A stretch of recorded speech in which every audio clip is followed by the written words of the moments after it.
morning, good evening, and good afternoon. I hope you guys been having a fantastic week. I know I have. And for today's episode, I thought it would be a good idea to review one of the most controversial Star Wars shows in Star Wars history. And this is because of not only the story, but because of creator Leslie Headland and the comments made by the actors and actresses. Comments like R2-D2 was a lesbian. We made the show to see white men cry. Anakin Skywalker destroyed the Death Star. And so many other terrible comments. Keep in mind that this show also had Kathleen Kennedy's support as well. She 100% backed the show and the comments going out. Even going as far to say that this is the gayest Star Wars story ever to stoke the flames. And listen, when the people behind this show start making comments like this,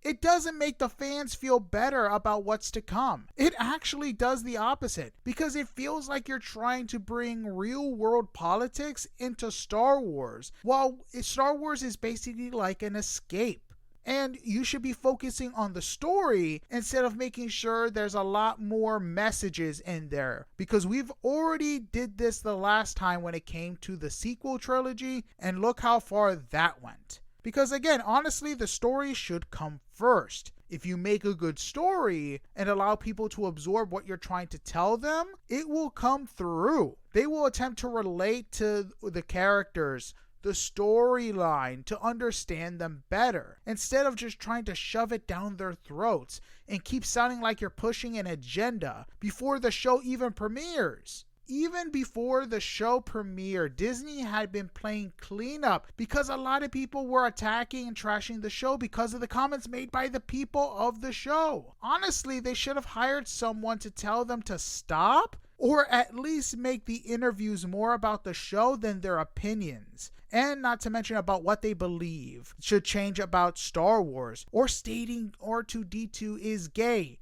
Because again, you're just pushing away fans who already think you're trying to push down an agenda down their throats. With that being said, I want to do this review and be as honest as possible, since a lot of the reviews from critics seems to be bots, like they're afraid to criticize the show in fear of not getting Disney's money. But before I jump into the review, I want to tell you my opinion about what I thought when this show was announced, because I don't think I will be able to do the review justice in your eyes if I was not being honest. So when I first heard about the show, I thought it was a good idea, but that feeling quickly soured when more and more information came about the show's creators and her thoughts. I honestly think adding her opinion and pushing her agenda was the dumbest thing she could have ever done. Her stating that she hired the cast based on diversity made me think this was the diversity hire show. That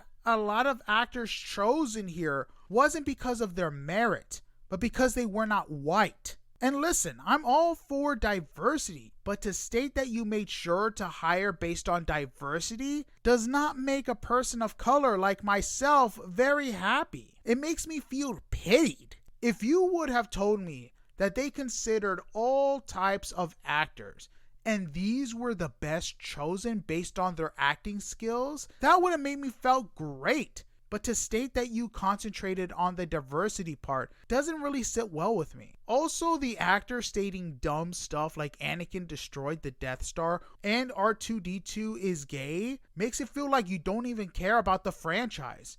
Because one, the Anakin comment is just dumb, and the dude didn't do his research. And the other comments just make it feel like the show's trying to push an agenda that no one wanted. As a Star Wars fan, we have already been burned by Kathleen Kennedy's agenda push, especially when again it came to the sequel trilogy that Dave Filoni is having to fix with his post-Empire content. Star Wars fans just want a good show, and the knowledge that they aren't trying to push some agenda down our throats, and just focus on making a good story first, then tie that great story to a message. So those are my thoughts on the show before going in. So now I can finally talk about the show, and we're going to be starting off with episode 1, Lost/Found. Now, I will say this was a decent start to the series. It definitely begins to set up the tone of the show, but I really need to address the elephant in the room, and that was the fight in the beginning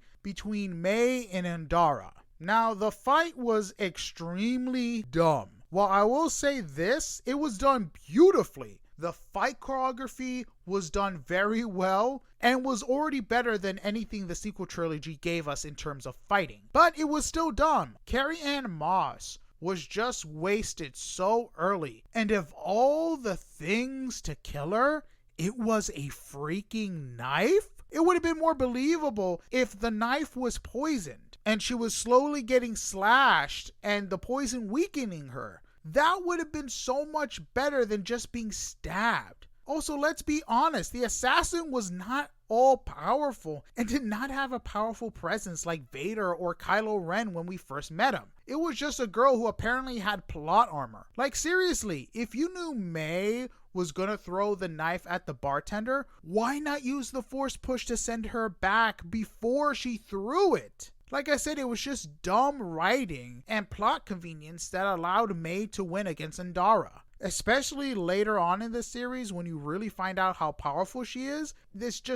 entire fight just seems really dumb and doesn't show that May's an all-powerful person, but just lucky. But everything about the episode after the fight is actually not that bad. We get introduced to Osha, who of course is a former Jedi Padawan who is living on a Trade Federation ship as a mechanic. She actually has a personality and a tragic past that is connected to the killer, which turns out to be her twin sister. Similar to Anakin, she joined the Jedi at an older age. The actress who plays her so far is doing a decent job. We, throughout the episode, see her connection to the Force is weak, especially when she tries to force pull her droid and fails. I will say that her having a vision and seeing her sister was very interesting, although I don't know if it was her sister sending her a message or the plot needing to just plot.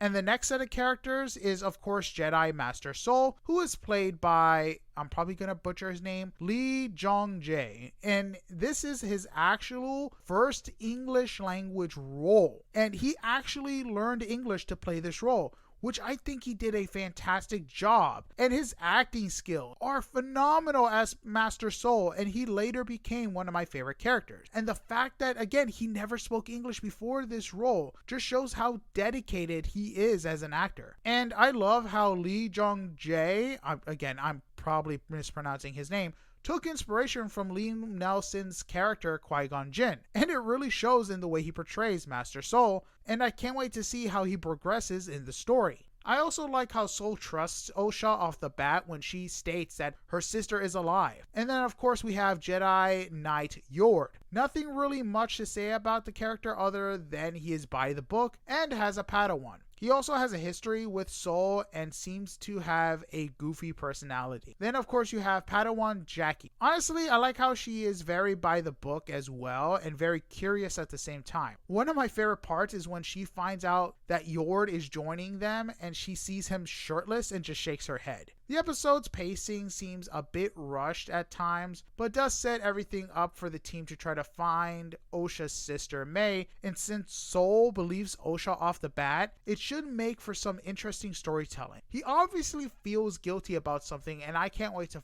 find out what it is. I will say that the most unbelievable parts of the entire episode was when Osha wakes up from the ship crashing and has not a scratch on her or injuries and has perfect hair. Oh, and plus the fact that May was able to kill Andara. That was just dumb. Anyway, that's it for episode 1. Moving on to episode 2. Revenge/Justice. And the episode begins with May on the planet Olega and using the help of a local girl to break into a Jedi temple on the planet undetected. You would think that Jedi temples would have more security and be on high alert, or even sense that something was wrong. But I guess because the plot armor is apparent in May, she is able to sneak into the temple and confront Master Torben. She states for him to fight her with all his power and begins to attack, but he is in a deep meditation and is referred to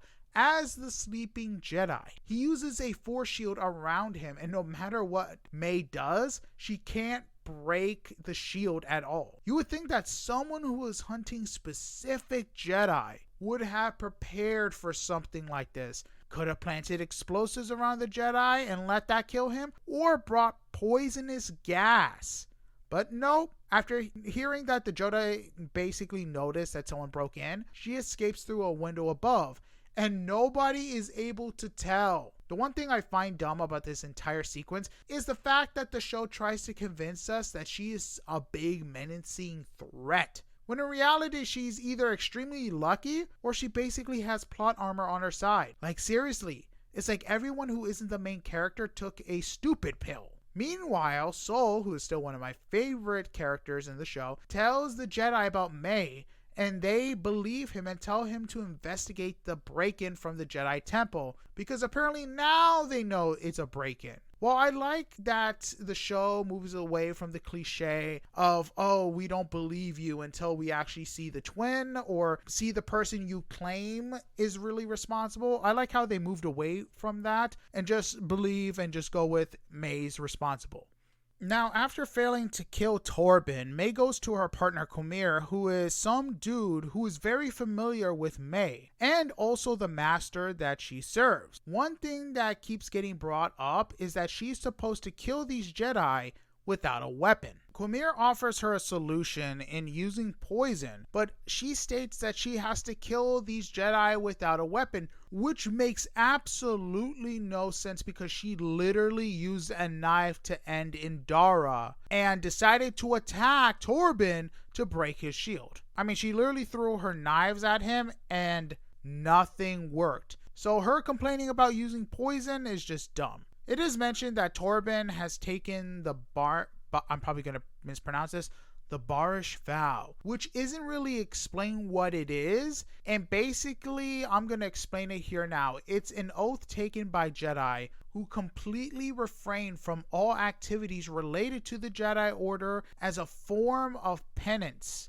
basically disengaging from anything but the Force itself. Torben has been doing this for 10 years. Basically in response to what happened on Brandok. May, using the poison made from an ingredient from her planet, guilts Torben into drinking it. This is interesting because he chooses to drink the poison instead of coming clean to the Jedi Order. Now, this is usually the part where I complain about plot armor and the fact that she was able to break in the same exact way she escaped and make the Jedi at this temple look like idiots, especially since they should have been on high alert. But the fact that he chose to kill himself was very much interesting. I wasn't expecting him just to drink the poison. It wasn't like the first Jedi she killed, which was Indara, which was basically luck and plot. This was actually a choice done by Torben's own free will. So I will give credit where credit's due. It was compelling and it makes sense.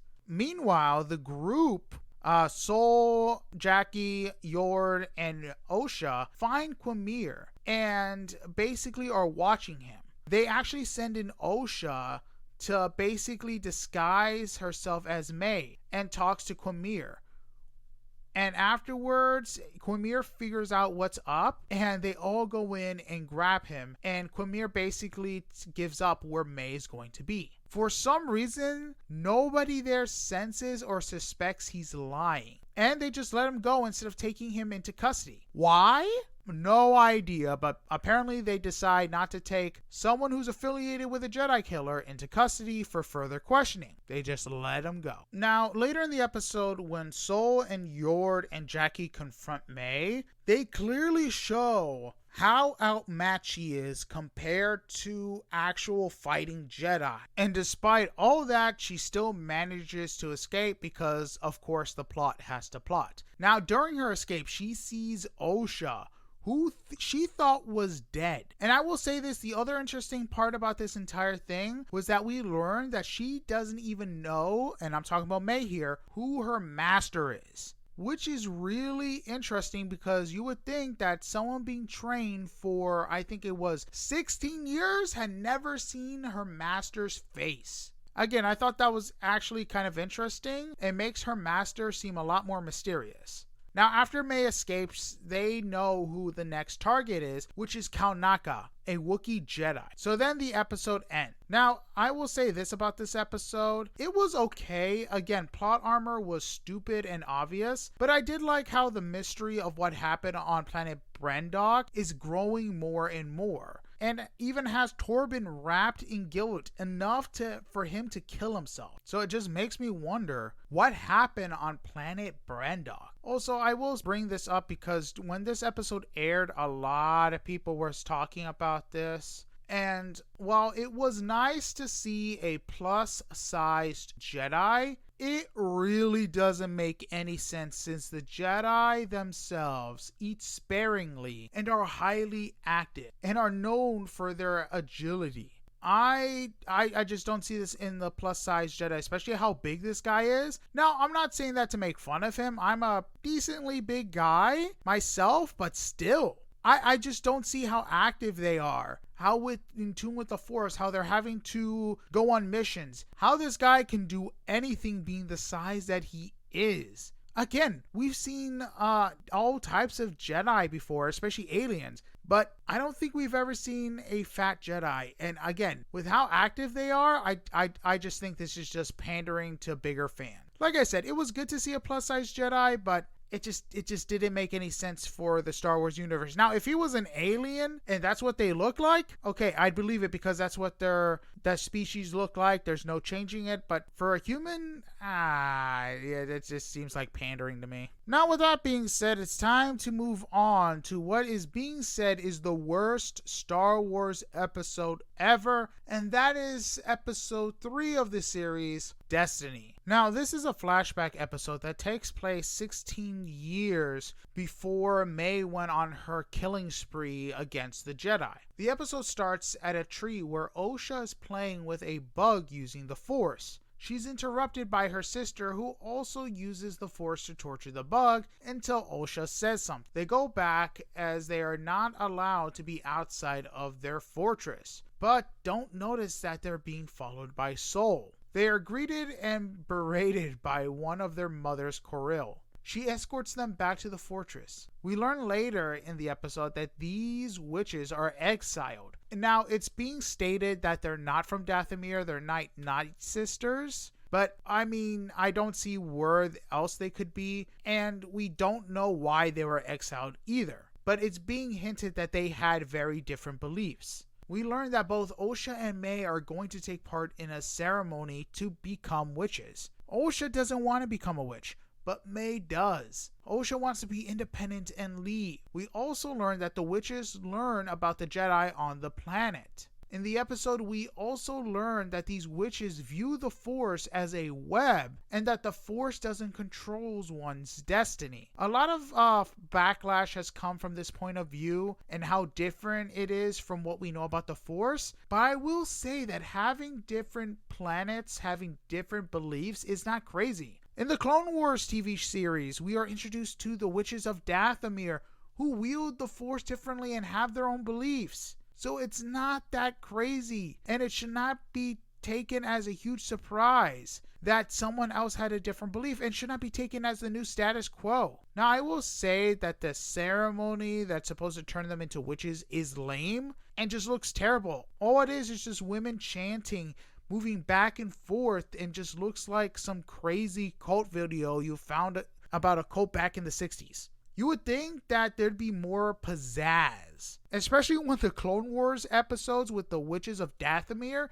gave us some very cool visuals. The Jedi interrupt the ceremony, and Mother, I'm probably going to mispronounce her name, Anasea, who is the leader of this coven, tells the twins not to reveal themselves as she doesn't want the Jedi to know about them. Instead of telling one of the coven women to hide them, they basically just stand behind the girls.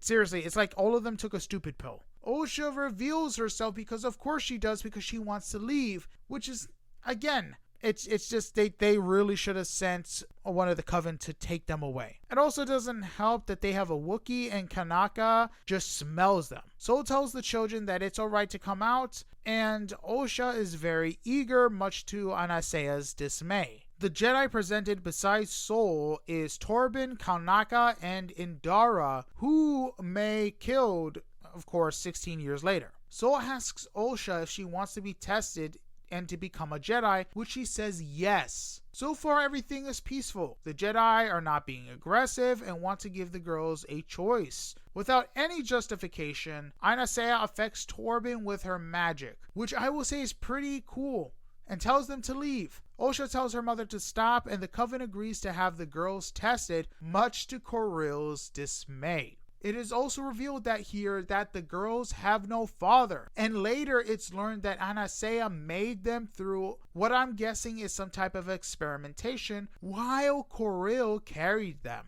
Now, I will say that I really do not care about the fact that two women created life through the Force. They're witches and it's Star Wars. It's supposed to be fantasy and sci-fi. In Legends, it was said that the Force created Anakin with no father. But after Disney took over in 2018, it was revealed in Darth Vader issue number 25 that came out in 2018 that Palpatine manipulated the midichlorians and created Anakin. So again, these witches creating life through some type of experimentation is not that crazy. And during a meeting, it is decided that the girls should lie during the test. And during the test, Osha decides not to lie after talking to Soul. And she tells the truth about what she sees during the test. She has a heart-to-heart with her mother, Anasea, and tells her that she wants to go. Interestingly enough, Anasea sees that her daughter doesn't want to stay and become a witch, and she allows her to go. The scene is sweet, and yet I am still waiting for the ball to drop. While packing, May comes in and tells Osha that she will stop her by killing her, and then locks her in the room.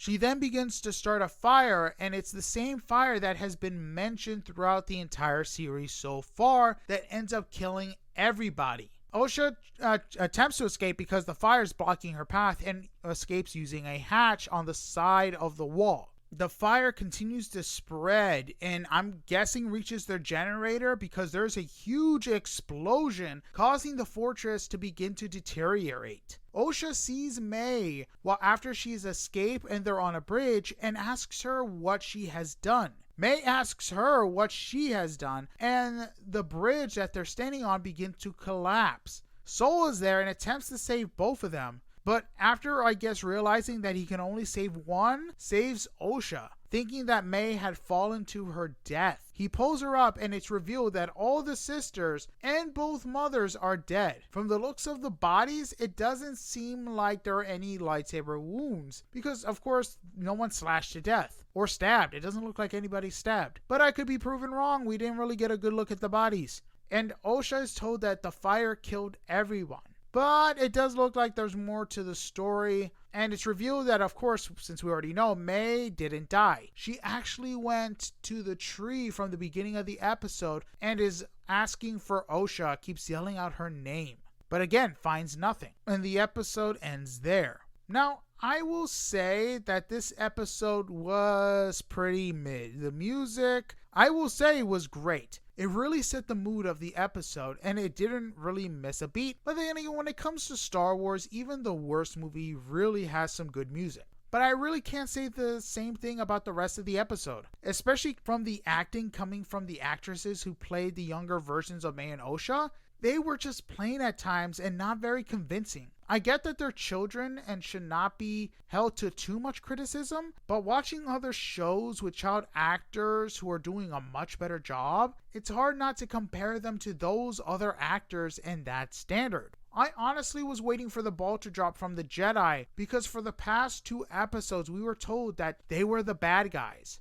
But from the episode, the Coven was up to some shady stuff, even forcing their beliefs and wills onto the girls, which Osha wanted no part of. Her choosing the Jedi was her choice, which Anasea wanted to honor in the end. I don't see how they can paint the Jedi in a bad light. because if this episode was supposed to do that, then it failed terribly. Because the ones who seemed to be in the wrong was the Coven, because they act very aggressively and throughout the entire episode said that the Jedi were bad with no backing or any other reasoning. And not to mention, the Coven tried to kill the Jedi before when it came to Torben with the whole taking over the mind. So far, this show has given us zero motivation to sympathize with May. Not to mention, May was trying to kill Osha because she wanted something different for herself. May is a stone cold killer, and so far, this show is going down the drain thanks to this episode. And it's not because the episode was woke, it's because the writing was just bad. Anyway, moving on to episode 4, which is called Day. Now, this episode takes place right after the last one and sees May with Quamir on the planet Kofar, which is a forest planet with a lot of dense forest. The pair is looking for Jedi Master Kaunaka, and Kaunaka is shown being at his home making some food. And it's shown that his home is actually his ship, which looks like it hasn't moved in a while. And there are markings on the wall similar to the markings on May's head, and the markings on the Discount Night Sisters as well. The episode switches back to Coruscant, where Padawan Jackie is practicing on her saber training with other Padawans. From the looks of it, they're practicing Form 3, which is the Resilience form, which is more of a defensive lightsaber style and the one that Obi-Wan uses. If I'm wrong, I apologize, it just looks like what I saw. Jackie sees Osha there, and Osha's there to thank Jackie for her part in clearing her name and talks about how she wants to leave. She states that she does not want to pursue May and states that it's the Jedi's problem. Jackie notes that she still feels for her sister. Now, I want to note that I saw this episode a day later, and after the actress playing Jackie stated that Jackie has a crush on Osha, I thought it was kind of strange because throughout the episode, I couldn't tell that she had a crush. At most, she was just being friendly. So the actress stating that seems a lot like a stretch, and it seems like she just wanted to insert something outside into the character. Meanwhile, Sol and the other masters talk about what happened with May and the fact that she has a master. One of the Jedi there is from the prequels, which is Jedi Master Ki-Adi Mundi. Now, Mundi being in this episode causes a lot of problems, because even though Disney hadn't really changed anything, it was known to those who read Legends, and again, Disney never changed anything, so people assumed that it transferred over, that the Sarian species, which is what Mundi is, did not live for a very long time. Sometimes they lived less than humans. They lived around 60 to 80 years. Mundi from Legends, and again, Disney didn't change anything, so people assumed that it still counted, was born 40 years after the time the Acolyte is supposed to occur, which takes place 100 years before Episode 1. So this show is already taking another dump on Star Wars lore, which is already ticking off fans. This isn't a good thing. Lore is supposed to be respected. And another thing is, it's shown that they have some thoughts about a Sith being behind these events. If you recall correctly, Ki-Adi stated that there hadn't been any Sith activity in a millennia, which is basically 1,000 years. So you basically turned him into a liar. This is why there should be a writer familiar with Star Wars lore to stop stuff like this from happening. Jedi Master Venestra tasks a random Jedi to bring in May, but Sol wants to bring her in personally. She agrees, but only if Osha goes with him. Also, she states she doesn't want the Council to know because they would inform the Senate and it would spread doubts across the Jedi's ability to take care of their own problems. Now, I will say that I did like the way they kind of portrayed this, because it's already planting the seeds of the Jedi's complacency, since they have been in peacetime for a bit without a huge enemy. Also, the fact that the Jedi Masters state that May killed 2 Jedi Masters is just hilarious, considering one of them committed suicide and the other's death was just dumb and pure luck. Honestly, her character needs to be written better, because she's not coming out as this all-powerful and foreboding character. Sol locates Osha and convinces her to join them. Meanwhile, May and Quamir explore the planet and basically are getting to know each other more. May reveals the deal that she made with her master and asks Quamir what deal he made with her master as well. Quamir states that he was collected by her master and is very hesitant to answer anything and changes the subject. Now, I want to remind everyone that I'm writing these reviews of the episode as they come out, so I'm already calling that this dude is her master and is the bad guy, because this show has the subtlety of a wet dog who has the zoomies. Once the Jedi get to the planet, they have their tracker, which looks like a mongoose, leading them, and during this trip, Osha asks Yor to take out May if it looks like she can't be saved, since she thinks that Sol won't do what's necessary. I honestly give props to Osha because this is actually something I was not expecting her to do. During the trek, they go deeper into the forest where they see these weird bulges on the trees. Osha senses that something is off and touches one of them. She begins to walk away when nothing happens, but it begins to slowly move, revealing huge wings. And it reveals it's a bug. It tries to attack Osha and Sol kills it. Honestly, I was expecting the other bulges to do something, but they don't, which is disappointing because it would have been really cool to see the Jedi fight these massive bugs, especially since there were like 5 of them. Anyway, they continue on trying to find Kaunaka and end up losing their tracker somehow. Back with May and Quamir, May stops and comments that she needs to rest, which Quamir states that they should keep going, but May says if she's going to fight a Wookiee, she's going to need her strength. Quamir talks about how he will grab water, and while he's gone, May gets up and starts to walk. Then after a few minutes, screams. Quamir runs after her, wordly, and actually gets trapped in a makeshift trap. May reveals that she plans to surrender to the Jedi, and especially to Jedi Master Kaunaka since he's close by, and turn herself in. She states that seeing Osha changes everything, which is weird because nothing at all during this entire episode showed that this is what she wanted. Quamir states that they will arrest her and put her in jail, but she states they will not after she tells them what she knows. Quamir says that her master will kill her, but she states that he can't find her, especially in this forest. She leaves for Kaunaka's house and she runs into the tracker who alerts the Jedi that he's found May. She runs into the house and finds Kaunaka's corpse and states that her master is here. The Jedi arrive stating that anyone in the house should come out. May looks outside and sees her master, who force falls from the sky behind Osha. Everybody turns around and Sol tells Osha to run.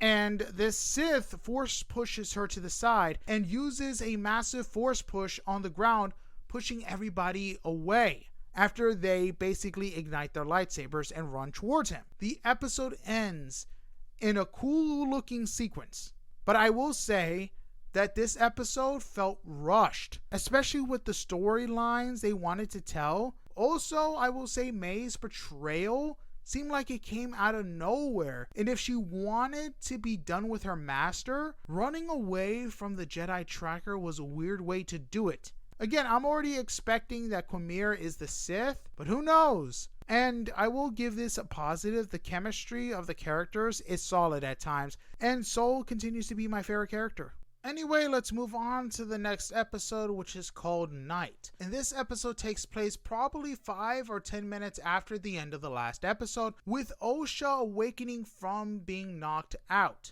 She instantly sees the Sith attacking and killing the Jedi. Now, I will admit that the combat in this episode is solid and is definitely a step up from the sequels. Now, I want to address something because people kept asking me about the armor that the Sith, or in the episode he's referred to, the Stranger, was using. A lot of people are asking me if it was made of Beskar, and I can tell you it's actually not. The type of metal that was used for the helmet and the gauntlet was actually made of I'm probably going to mispronounce this, cortosis. Now, before anyone complains, this actually isn't anything new that was made for the show. This metal actually showed up in Legends, and they actually kept a lot of the lore behind it intact. This metal is extremely, and I mean extremely rare, and has been used as anti-Jedi weapon. It has the ability to absorb at an extremely high rate, allowing it to absorb blaster fire and lightsaber attacks. It also has the ability to short out lightsabers. Now you're probably wondering, wow, that's amazing. How come no one has ever used it in the shows or movies if this has been a thing for a while? Well, while it does have many positive aspects to it, it also has a lot of negative ones, and the negative ones really outweigh the positive. One of the biggest ones is that this armor and metal is extremely fragile, which basically makes it useless as armor, which is why the stranger's helmet broke after a few good physical hits. Now, with that being said, we're going to go back to the episode. After killing most of the Jedi by the stranger's hand, Yord is injured. Osha gets the bright idea to shoot the stranger with her stun gun, which of course does not work. I have no idea what was going through her head, especially after seeing all of those Jedi getting killed, and I guess for some godforsaken reason, she thought that she would be able to knock him out with her stun gun. And it was just dumb. It was just stupid. She put herself in danger for no reason.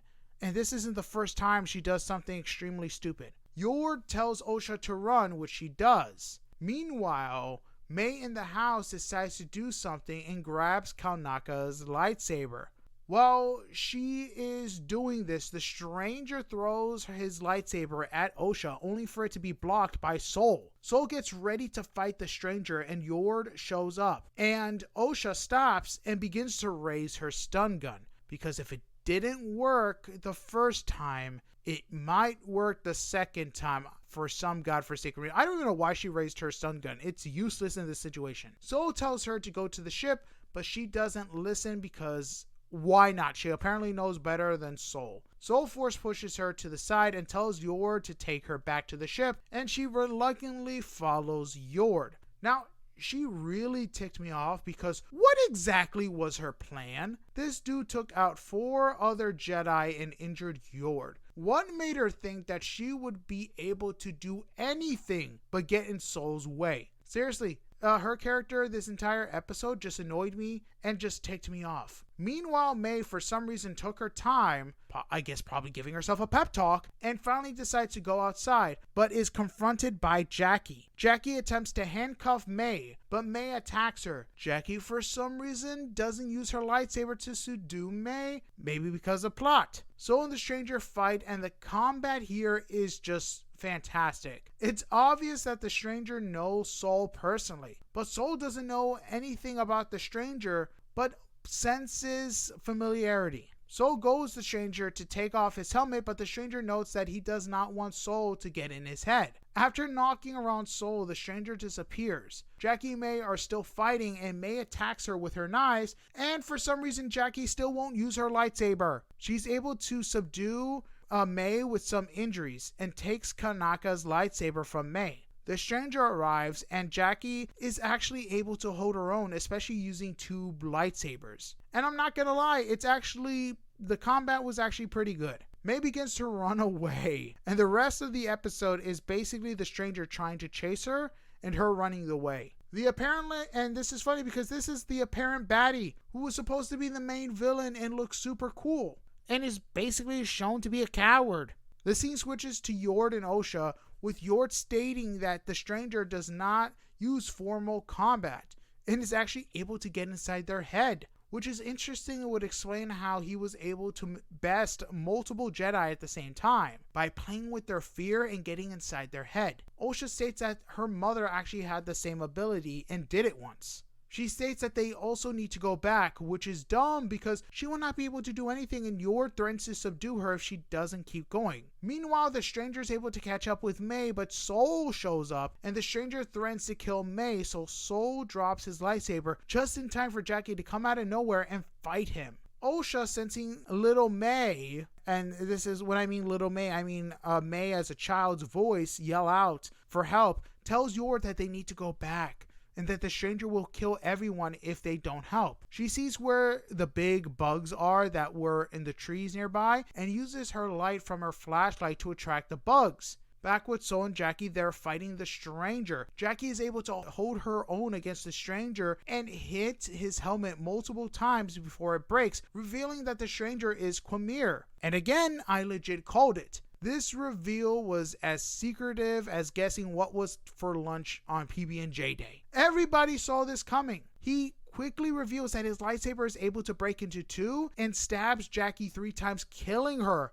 And I'm not going to lie, this was surprising that she was going to die, especially holding her own so well. Quamir reveals that he does not have a name, especially when asked by Sol. He states that the Jedi would call him Sith. He also reveals that he just wants to be free and do whatever he wants with his power. He states that he wants a pupil, an acolyte. Yord then uses the Force to bring the mask to his hand and attacks Quamir with his lightsaber. Quamir is able to block it with his gauntlet, and Yord is able to do the same thing with Quamir's helmet that he has in his hand. He is surprised that the Sith is Quamir. Then Quamir gets the better of him, wraps his hand around his head, and snaps his neck. Sol gets mad and attacks Quamir, getting the better of him. He's about to kill him when Osha stops him for some godforsaken reason. Again, she really ticked me off this episode. Like, why stop him? Quamir killed like 5 Jedi and is trying to kill her sister. Like, seriously. And you know what's the crazy part? Sol agrees, saying that the Jedi do not kill anyone who is unarmed, which is dumb because he can still use the Force, which means he still has a weapon. Osha then points up and Sol notices the bugs. Also, I forgot to state this, but when May saw her opportunity, she ran and Osha shot her with the stun gun, knocking her out, which I found freaking hilarious. Anyway, Quamir gets his lightsaber and Osha uses Pip to attach a light to Quamir's back and use the bugs to attack him. I guess letting Sol kill him was wrong, but leaving it to the bugs wasn't? I really don't understand her logic. Like I said, it was stupid. May, who apparently has the recovery speed of God, somehow gets Osha's stun gun, which she uses on Sol. And at this point, I get why Sol was not able to block it. At this point, he is extremely weakened, so I can see how and why he got hit. May and Osha talk, in which May is trying to justify her killing the Jedi. She also tells Osha not to pick the Jedi over her again, which is weird considering she was going to hand herself over to them in the first place. Osha then tries to subdue her, but May Force pushes her away, knocking her out. She then uses a lightsaber to cut her hair, and then she switches clothes with Osha, pretends to be her, when Sol wakes up with May pretending to be Osha, and she states that May got away. Then they travel back to the ship, and for some reason this Jedi, who basically was able to hold his own against Quamir, with Quamir stating that he didn't want Sol to get in his head, because apparently he's able to do that and read minds, is not able to sense that May is pretending to be Osha. Like, this stuff actually makes no sense. And I guess it's just happening because of plot. Quamir is shown to be killing all the bugs and gets back and notices that May is gone and looks over a still knocked out Osha, and he's able to tell that it's not May. The episode ends, and like I said, this episode was just bad.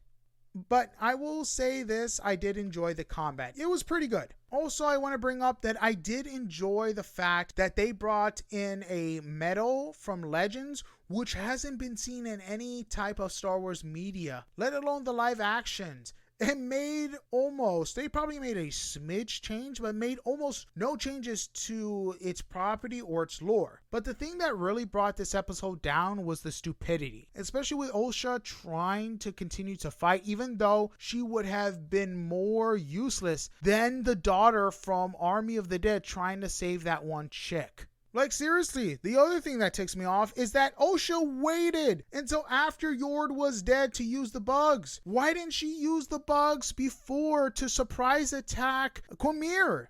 Like, it makes absolutely no sense why she waited. She literally got Yord killed. But anyway, it just shows that whoever's writing this show is just dumb. Just dumb. And speaking of dumb, it's time to move on to episode 6, Teach/Corrupt. So this episode takes place maybe a few hours after the previous one, with Osha waking up and seeing that she's in a cave and someone patched her up. For someone who was injured and thrown around by the Force and almost killed, I have to say her hair and everything else looks super clean. Like, it looks like there was no care for believability. She walks around and sees that she's on a planet that is unknown to the audience themselves. She sees Quamir bathing himself, and of course she can't help but look at him. She grabs his lightsaber, which is basically left unguarded, and he comments on her stance, which is hilarious. Quamir then legitly walks out of the water and talks about how he needs to get dressed. He asks if she's going to kill him, and she basically says no. And for the rest of the episode, she follows him with a lightsaber in his hand and him not caring about it at all. The rest of the journey is basically her talking about how he's bad and the Jedi are good. He spends the episode talking about some of the dark side stuff like emotions, which is also a way for them to use the Force, and the Jedi way isn't the only way. He also reveals that he was a Jedi a very long time ago, and that the scar on his back was made by his master. Honestly, the entire episode felt like they were trying to create a romance between Quamir and Osha. She brings up that he killed the other Jedi, which is brought up only once, which is just dumb. Anyway, he reveals what the metal of his helmet is, and talks about how similar the helmet is to what the younglings wear during the training. It basically blocks off everything but the Force. He begins to talk to Osha, talking about wanting her for the power of 2, which is basically the law of the Sith. 1 master, 1 apprentice. Also talks about how she is not corruptible, but begins to doubt herself. Honestly, besides the bad acting on her part, this episode is basically filler. Her story ends with her putting on his helmet. Meanwhile, May is pretending to be Osha, and for some reason, and probably plot armor, Sol doesn't notice. Their entire part is basically them on the ship trying to repair a communication. A small bit is where a Jedi rescue team is being sent, and for some reason, some of the Jedi begin to think that Sol was responsible for killing his own team, which is dumb. There was one part of the episode where the furry dude, the tracker, who guided them in the previous episode, was hiding on the ship and actually had an opportunity to talk to Sol, since he knows that Osha is not Osha and that it's actually May, but didn't until the end of the episode. And before I hear justification that he was scared, during the episode he legit attacks May by himself. The only good part in the entire episode is when Pip sprayed her with oil. But May gets mad and factory resets him, which I didn't think was even a thing, or it was that easy to do. But I guess some droids are easier to factory reset than others. And by the end of the episode, after their power trouble gets fixed, Sol stuns May after the furry dude basically reveals that, hey, it's actually May, it's not Osha. The episode ends with May being tied to the table and Sol wanting to talk to her and saying that she's going to listen, and Sol takes them into hyperspace. And I gotta say, with that type of ending, I think this has to be the most boring episode yet of Acolyte. It was terrible. Nothing happened. At this point, I'm honestly torturing myself continually to watch this series. And it's just, like, besides Sol, who again is the only character I find interesting, besides a little bit of Quamir, it was just a bad episode. That really just didn't need to be made. But with that being said, we're moving on to episode 7, which is called Choice, which in my opinion is the most interesting episode of the series because we finally get to learn what the heck happened 16 years ago, but this time from the viewpoint of the Jedi, getting a full picture view of what happened those 16 years ago. So the episode starts with Sol, Kaunaka, Torben, and Indara all on the planet. Apparently they have been sent there to explore the thriving life, which is odd.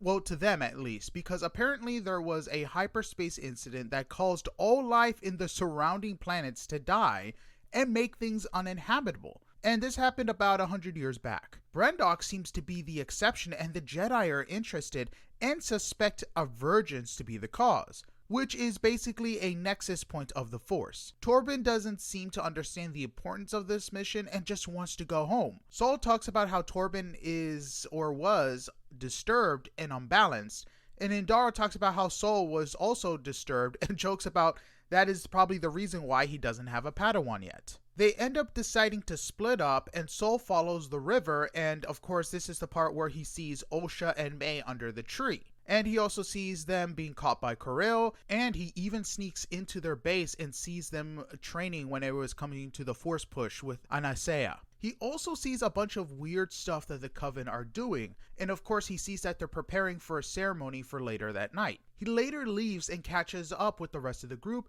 in which he tells them about the witches. Torben asks if they're Night Sisters, which is a fair question, but Indara says not likely because they were raising younglings. And I gotta say, that is an extremely weird thing to say, and I don't know if they're trying to rewrite lore again, because the Night Sisters actually do raise younglings. They raise their children. We have seen this in countless other iterations, and it's just weird. But, of course, let me explain a little more about that. So, the Night Sisters are an all-female witch coven. The males, they just live in their own village, and whenever it's time for a Night Sister to bear children, she basically steals one of the men, the strongest among them, has the kid, and basically, or most of the time, kills off the male. A very, very sound society. But besides that, if the baby comes out female, they train them from a young age. So her saying that just shows that the writers have absolutely no idea what the heck they're talking about, and it's just another dump on the lore for Acolyte. Sol convinces Indara, who does not want to interfere, to go with him because he feels like the girls are in danger because he saw the ritual being prepared. Once they get to the fortress, Kaunaka basically hacks the door and they begin to walk in, and they see that the Coven has been waiting for them. While everyone is talking, Mother Anasea basically begins to put Torben into a trance and seducing him with his weakness about wanting to leave. And the scene switches to a familiar scene where Osha basically says for her mom to stop and that she wants to be tested. The scene goes back to the ship where Indara talks about how Sol's idea was a good one because she wants to talk to the council about the situation, but also states that they would not be taking the girls because they are too old and that Sol is too attached. Honestly, I will say this, he is. But then again, he sees what seems to be a force cult trying to prevent someone from leaving, which they are. So he is a little eager, but I mean, with what he's seen and what we know from the other side, he is right about Osha wanting to leave. The girls come and May is of course the first one to go in, and Sol and Indara can tell that she was basically told to lie. Indara asks about the marking on May's head, and she states that they're part of the Coven and will basically lead them. Indara asks how, and May says it's through sacrifice. After she leaves, Sol asks Indara to try a different method with Osha, which of course was the scene where Osha reveals that she was told to lie. The scene switches to where Indara tells Sol that the council answer is no about the twins and that they have interfered too much. Torben gets the results back from the blood testing they did, which reveals that their midichlorian count was high, extremely high, and their symbiotes are the same. And symbiotes are basically living organisms that are attached to each person and basically gauges their relationship with the Force. When it comes to the twins, a lot of people and even Indara say, well, they're twins. Of course, they're going to be very similar. But Torben points out that they're exactly the same, which is impossible, meaning that they all come to the conclusion that they were artificially created. And all of them also come to the conclusion that this is because of the virgins. Torben, eager to leave the planet, gets on the speeder while he was talking to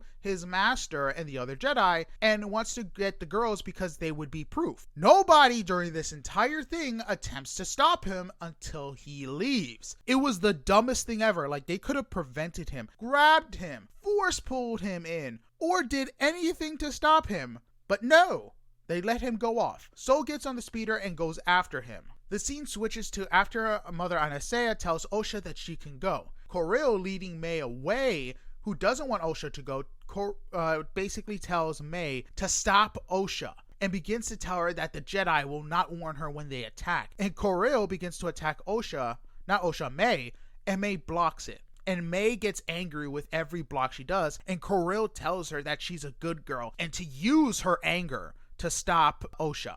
I will point out that we were already seeing the dominoes begin to fall, and so far the Jedi are not really to blame yet. Torben wants to get the twins, but besides that, Kirill seems to set the stage for everything that is going to happen. Shinsi is the reason why May locks Osha in her room and starts the fire that gets out of hand. And you know what's actually kind of funny? When both Sol and Torben are at the door, Sol senses and sees in a vision that May locks Osha in her room, stating that she is not going to let her leave, which makes Sol take Torben inside the fortress because he feels like, oh my god, they're not preventing her from leaving, and he needs to save them. Again, if we had to place the blame on somebody, it's definitely Kirill. Also, not to mention, before all of this, Kirill destroys the mechanism that opens the door and basically tells everybody to get ready for a fight. Mother Anastasia, before all of this, confronts many of the angry coven who wants to force Osha to stay because she is their future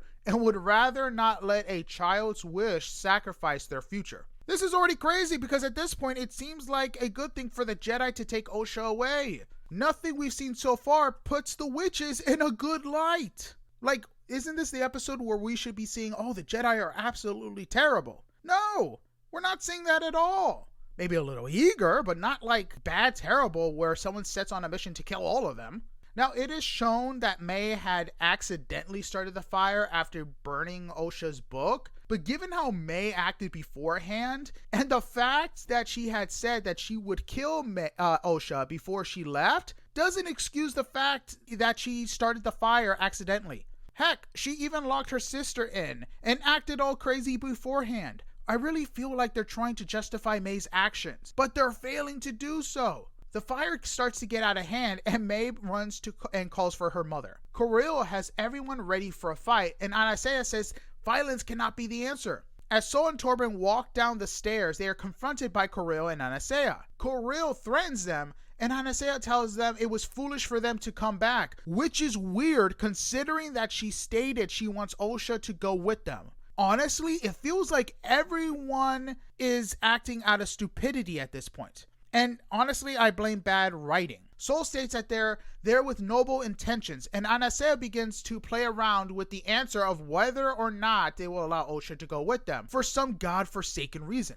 Sol asks how the twins were created, making Kirill get angrier. Anastasia begins to say that the noble intentions that the Jedi have will be their undoing, which I guess is supposed to sound cool, but given the tense situation, it's something stupid to say, especially when she wants Osha to follow her dreams. Seriously, why play around with the answer? It's dumb. May runs out, and Sol mistakes her for Osha, but with the added information that we got in this episode, it makes sense why Sol isn't able to basically sense the difference between them, because they're basically one and the same people. So I will give the writers credit when credit was due. That was creative and explains a lot of the misconceptions we saw with earlier with like inconsistencies.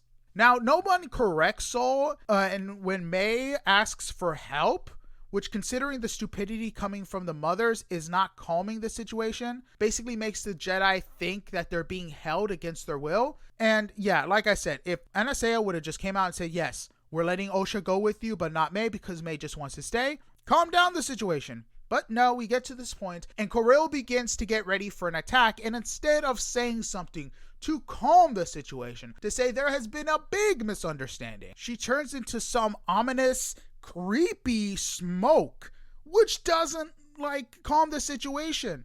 And not only does she begin to disappear, but so does May. Like, seriously, what the heck are you doing? And Sol, thinking that Anasea means to harm May, who he still thinks is Osha, I believe, mortally wounds Mother Anasea. Anasea states now, of all times, that she was going to let Osha go with them and dies. I just can't. The stupidity here was just insane. If she would have stated this earlier, all of this could have been avoided. Seriously. Coril is the main villain at this point, I believe. And again, the thing that also ticks me off was if Anasea didn't try to pull some magic trick in a tense situation where it looked like she was doing harm, especially when you basically see that she's disappearing and May is just disappearing in a cloud of smoke as well, looking like she's being disintegrated, none of this would have happened. None of this would have happened. But moving on, Coril gets angry because she just saw her wife basically die, attacks Sol, and Torben begins to block all the arrows from the other witches. Now, the one thing I will note is that Torben's lightsaber is yellow, which is the same color as Rey's. Now, the only other Jedi with yellow lightsabers that I know of are the Jedi Temple Guards. So I thought that was kind of interesting that out of all the colors, they gave him yellow. But anyway, fun fact over.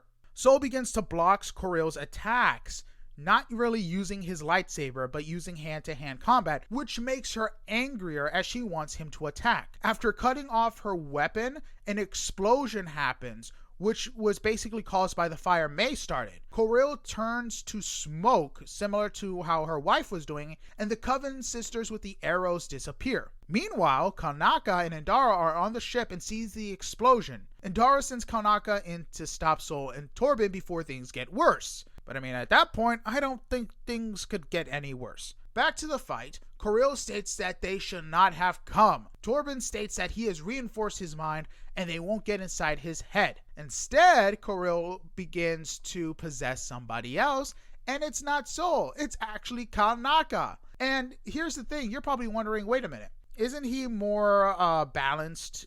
How did she basically possess them? And they actually have a good reason for that. It's because the sisters are all chanting, and my guess, empowering Coril to take over Kanaka. A lot of people were saying it was dumb. I thought it was pretty smart and actually explains why she was able to do that with a Jedi Master. Sol and Torben begin to fight Kanaka, and Torben, during this fight, gets his scar that we see later on in episode 2. Sol does a decent job fighting Kanaka, but of course is losing. I mean, you're fighting a Wookiee, and here's the part. Sol is not trying to kill or cut off anything of Kanaka because, of course, he's possessed and doesn't want to kill a friend. So the fact that he was able to hold his own against a Wookiee and making sure all his attacks were non-lethal was pretty cool. But anyway, Indara comes in and basically knocks Kanaka down and uses the Force to free Kanaka, which in turn kills Coril and the other sisters somehow. I don't know how she kills them. Apparently in an interview by Leslie Headland, she states that Indara severed the connection between Coril and the sisters, and I guess with that severed connection, it killed them. I honestly don't know how. It just seems like a lazy writing and a really dumb thing to do. It would have really been better if for some reason they were like fighting through the Force, and to save Kanaka, she had to like attack them via the Force or something like that instead of just severing the connection. Like you could have been creative with it, but I mean, lazy writing for the win. Indara, after freeing Kanaka, tells Sol to get the twins, and for some reason doesn't go to help. Osha is now on the bridge, and we're back to where she asks May what did she do. And we see that the bridge that both girls are on begin to fall, and Sol uses the Force to keep the platform from falling, but is failing as it's too much for him. He then makes the decision to save one because it's either he saves one or both fall. He ends up saving Osha, and the scene cuts back to the ship with them leaving back to Coruscant. Indara says they will lie to the council about what happened and say that May started the fire which killed everyone, which is honestly not that far from the truth, but I really still believe that Coril has to take a lot of the blame. I honestly don't see how this episode was supposed to make us root for May, and again, it only makes us see that Coril was the reason behind most of the stupidity that led to everyone's death. But it did show, and I will say this and give credit where credit is due, that everyone in the episode had good intentions that drastically backfired on everybody. But my blame is still on the Coven and not really the Jedi. Because like I said, all they had to do when Saul and Torben arrived was to talk, not play games, especially since Mother Anisea was already with them in the first place. At this point, we're up to episode 8, which is the Acolyte. And the finale of this nightmare is finally coming to an end, thankfully. So this episode starts with how episode 6 ended, with Osha wearing Kumir's helmet and sounding like Discount Darth Vader. Kumir basically watches in amusement. Then Osha begins to gasp, and Kumir starts to help. And for some reason, he's having a similar experience that Torben is, but he's able to fight through it, which in my opinion is pretty impressive, and takes off Osha's helmet. And Osha talks about how she had a vision of May killing Sol. Although she states that May had a lightsaber with her, he actually killed him without using it. And Kumir responds that May is able to kill with no weapon. Osha states that she can still stop May, and Kumir says that with what ship? Osha states that Kumir needs her because she knows where they are. Kumir agrees, but also states that once they land, it's going to be a race to see who gets to May and Sol first. Meanwhile, Sol takes May back to Brendok. May asks why, and Sol says that he is going to contact Master Venestra and let them know that there is a Virgins on the planet. And this is weird because in episode 6, he literally turns off the transponder and leaves before Master Venestra comes in with her rescue team. Like, why didn't you just wait for her, explain what you were doing, explain your reasoning, and basically say that you're going to lead everybody to the planet? Because you know what's funny? He instantly turns on his transponder, allowing Venestra to know where he is. So it makes no sense why he waited until the last minute to do so. And he also states that since there's a Virgins on the planet, he can prove it with May and Osha being alive, and them basically seeing how they're exactly the same. While Sol is talking, May activates Pip and basically gets Pip to break her out. And Sol talks about what he did to their mother. One thing that ticks me off is that Sol, knowing what Pip can do, and saw Pip on May before, did not take Pip away from her. He also talks about what happened on the planet was an accident, and May talks about how he killed their mother and that they are to blame for what happened, which is stupid because we already saw that's not the case, and May not taking any responsibility is just dumb. Because May did start the fire, and it did get out of hand and made the situation so much worse. And with Korill's help. But I guess the writers thought at this point they showed that everything was the Jedi's fault. They didn't. Sol talks about how he regrets he couldn't save both of them, which he does. Honestly, you can see how much he cares for the girls. May gets free and stuns him because for whatever reason, his reflexes and other skills are currently taking a nap. They're very inconsistent when it comes to Sol's abilities, because at one point he's able to fend off a Sith, and another point he can't even fend off against May. Honestly, bad writing is the true villain of this story. May uses Pip to get into the escape ship or pod and just escapes. Sol follows her, and May tries to shake off Sol in one of the rings of the planets nearby. Now, I will say that this sequence is pretty cool, and I was actually impressed. Sol chases her in the ring despite his ship being too big, and he begins to lock onto her. And for some reason, and this really ticked me off, the little tracker dude who attacked May, who knows that May is dangerous and has killed several Jedi Masters, decides to help her. This came out of left field. Like, there was no reason for that dude to help May. And he basically pulls some wires, which basically makes Sol's ship turn sideways and knocks May's ships off balance. Her ship is not really able to stabilize, and she crashes down into Brendok. But of course, there's no explosion for whatever reason. Meanwhile, back on Coruscant, Master Venestra is in a meeting with Senator Raincourt. And basically, she's frustrated because Raincourt is trying to get an external review on the council because he feels like the Jedi are too much, that they're a delusional cult who have unchecked powers posing as a religion. He also talks about how one day there might be a Jedi who snaps and says who would be powerful enough to stop him. It's a very odd thing to say, especially when he believes that that person would be male, but they're really trying to foreshadow Anakin and the downfall of the Jedi at this point, and they're not being subtle about it. They're basically slapping you in the face. Reincourt informs Venestra that he has informed the Chancellor about her actions, and there will be a tribunal to Venestra's dissatisfaction. Because remember, she's trying to keep this all quiet. She doesn't want anybody to know. And the one thing that's interesting is the fact that Reincourt knows about her actions, informs the Counselor, but no one on the Jedi Council knows about this. Like, seriously, how did a senator learn about this way before the council? You'd figure that the council would have known about this beforehand and acted, but like I said, bad writing is the true villain of the story. Meanwhile, while going to the ship, Quimir and Osha are basically bickering about Quimir being fair for whatever reason. And this is interesting because at this point, they're acting friendly with each other. I don't know why, because again, Quimir killed multiple Jedi, including Osha's friends. But I guess when you have a crush on somebody, that just goes away. Quimir says that Osha should be training with him and asks if she would consider being his student.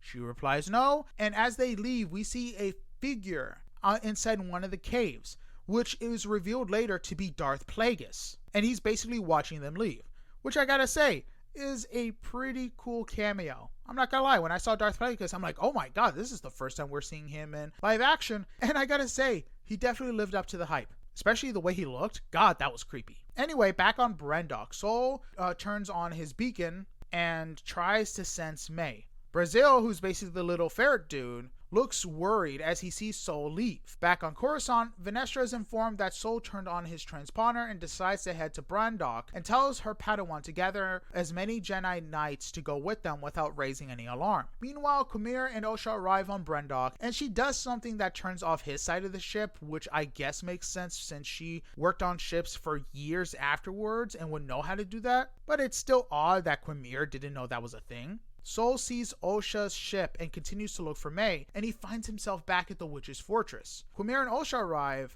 at the fortress as well, and Osha begins to try to work on the door and says, it's the only way in, so we're gonna have to wait. And Quimir is like, nah, and he just disappears, while Osha is left surprised. Sol finds himself in the same spot where Osha and May dropped, where he was only able to save Osha. May, basically, who was hiding, grabbing onto the ledge and was hiding herself, comes out of her hiding spot and ends up back in her bedroom, where she basically started the fire. Osha messes with the gate outside and is able to get it to open, allowing her to go inside. Sol shouts for May, and then Quimir appears behind him. At this point, I believe the helmet really is good at blocking off like Jedi sensing, because that's the only exclamation at this point, and honestly would be something pretty cool for that metal to have, like a good property to kind of outweigh the whole it's very fragile. They both ignite their lightsabers and begin to fight. And again, the lightsaber fighting is impressive, but the CGI is terrible at some points of the fight, which makes you wonder where all 180 million per episode went. Literally, each episode was like 180 million to make. I don't know why, I don't know where it went, and I got a feeling somebody's pocketing the money. I will say this, that I do find it interesting how Sol had trouble fighting Quimir the last time, and is actually holding his own this time, especially when Quimir pulls out his second blade. Meanwhile, May and Osha reunite, and Osha begins to talk about all the death May has caused. May, of course, is not wanting to take any responsibility for trying to stop Osha, talks about how Sol lied and he killed their mother. May begins to put everything on Sol and saying that everything that happened is his fault, which is weird because Osha, again, never wanted to stay on Brendok. Sol is not the reason why Osha wanted to leave. Osha always wanted to leave, and some of the Coven, including Corel, was going to use violence to stop her. So again, putting all the blame on Osha and Sol is not a good thing. Osha and May begin to fight, which I guess is supposed to be epic, but it's not really. The only impressive thing I will say, and the choreography for this fight was actually kind of spot on, was how their fighting styles are almost identical. I did like that. I actually did think that was kind of interesting. But the fight overall was kind of when we also have a fight between Sol and Quimir happening as well. And during the fight, they notice that the Jedi have arrived on the planet via the ship. Sol is excited because he knows that with the backup, they'll be able to easily take Quimir and he's able to prove the virgins. May and Osha notice as well, and Osha, who basically has the awareness of a koala, doesn't notice May leave. Like, how do you not notice her leaving? Seriously. Sol gets the upper hand and actually cuts a good chunk of Quimir's lightsaber, disabling it for good. Quimir takes off his masks and faces Sol. And at this point, May appears, and for some godforsaken reason, Sol doesn't sense her at all. And because of plot armor, she's able to steal his lightsaber. I really don't know how that, like, I really don't. May, who couldn't even fight Quimir, ran away from him, and Sol, who beat Quimir, got his lightsaber stolen by May. I just don't. Quimir tells May to feel her anger and to strike him down, but she refuses and asks him to confess to what he did to everyone. Sol states that he did the right thing, and Sol also reveals that Osha and May are not twins, but are actually the same person split in two, and that they were artificially created because of the virgins, which surprises Quimir because I don't think he knew that. Sol confesses about killing their mother, which Osha overhears. Sol begins to talk to Osha, telling her that she basically would have been sent away if she knew about the Jedi killing their mother, and the fact that she was already too old to train. He was doing what he thought was best for her. And while talking, begins to choke. And it's revealed that Osha is force choking him. While being force choked, Sol states that it's okay. And honestly, him comforting her, even though he's dying, it was kind of bittersweet. Like, you saw that he doesn't blame her for her getting her revenge for killing the mother. And he has accepted his death on Osha's hand. It's like, I was like, dang. Like, I really like Sol. He's a really great character. And in the end, just accepts that her revenge is justified. Sol dies, and when Quimir goes to confront her, she ignites Sol's lightsaber, which turns from blue to red. Now, for those of you unfamiliar with how a red lightsaber is made, it's a process called bleeding, where you put all your negative emotions and energy into corrupting the kyber crystal. Now, there is a debate online about this, because when it comes to other Sith Lords, bleeding a lightsaber takes a lot of anger and negative emotions. A lot of people hate how easily this was done, because if you look at someone like Anakin, after killing the Jedi and the younglings and having so much hate, nowhere in Episode 3 did his lightsaber bleed. Even Count Dooku, Darth Maul, and other Siths, when you see their lightsaber bleed, it's a big ordeal because it's all that corruption and power coming to one place. And not to mention, you can feel their emotions going into the crystal. Here, it's just a couple second thing, which takes away from their rare occurrence because red lightsabers are not common, and it takes a lot to make them go red. And this being like a 2-second process in the show makes a mockery of it. Also, for those of you wondering, there is a way to purify a lightsaber that has gone red. Ahsoka was able to do this,